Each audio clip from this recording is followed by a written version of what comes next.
अस्सलाम वालेकुम, आप देख रहे हैं एशिया एक्सप्रेस। मैं हूं शारिक नक्शबंदी। लोकसभा चुनाव के बाद क्या नरेंद्र मोदी रिटायर्ड हो जाएंगे? क्लियर मेजॉरिटी न मिलने की सूरत में खुद बीजेपी ही नरेंद्र मोदी की मुखालिफत शुरू कर देगी।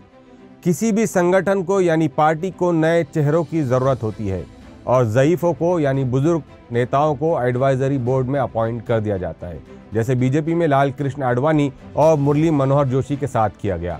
ये कहकर इन नेताओं को साइडलाइन कर दिया गया कि इनकी उम्र 75 साल की हो गई है, लिहाजा पार्टी को सेकंड लाइन के नेताओं की ज़रूरत है। ठीक इसी तरह अगले साल नरेंद्र मोदी भी अपनी उम्र के 75 साल मुकम्मल कर रहे हैं, तो क्या 2025 में ये उम्मीद लगाई जा सकती है कि नरेंद्र मोदी को भी एडवाइजरी बोर्ड में अपॉइंट कर दिया जाएगा? नरेंद्र मोदी की दावेदारी खत्म करने के लिए बीजेपी को 330 में से सिर्फ 40 सीटें कम चाहिए।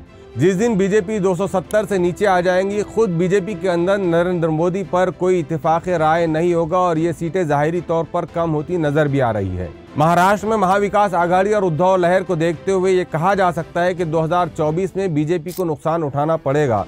2019 में बीजेपी और सेना के इत्तेहाद के बाद बीजेपी 23 सीटों पर जीत दर्ज करवाने में कामयाब हुई थी, लेकिन इस मर्तबा ये सीटें 10 से 15 के दरमियान मिलती हुई नजर आ रही है।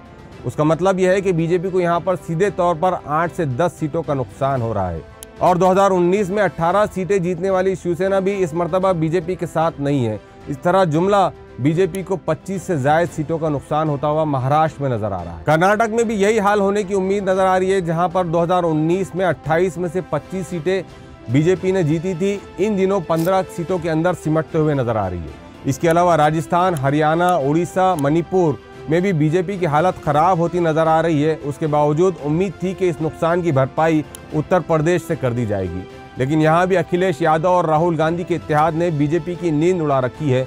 2019 में 80 में से 71 सीटें जीतने वाली बीजेपी को यहाँ बमुश्किल 40 सीटें मिलती नजर आ रही है। इन तमाम आंकड़ों की बुनियाद पर यह कहा जा सकता है कि इस मर्तबा नरेंद्र मोदी का चल चलाओ यकीनी है, क्योंकि आरएसएस की पॉलिसी होती है कि ये किसी भी एक शख्स के इर्द गिर्द अपने मिशन को घूमने नहीं देती, बल्कि अपने मिशन को पाए तकमील तक पहुंचाने के लिए वक्तन फ़ौक्तन तब्दीलियां करती रहती है।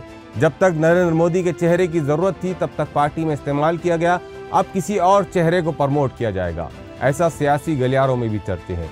क्या नरेंद्र मोदी आडवाणी और मुरली मनोहर जोशी की तरह रिटायर्ड हो गए? क्या किसी और चेहरे को आगे बढ़ाया जाएगा, जिसमें अमित शाह सबसे आगे नजर आ रहे हैं? क्या बीजेपी बदलाव के जरिए अपनी नाकामियों का ठिकरा नरेंद्र मोदी के सर डालने की कोशिश करेगी? इन सब सवालों का जवाब 4 जून के बाद साफ हो जाएगा। आप देख रहे थे एशिया एक्सप्रेस। ऐसे ही शॉर्ट अपडेट के लिए हमारे चैनल को शेयर करें, सब्सक्राइब करें और अपना कमेंट ज़रूर लिखें। शुक्रिया।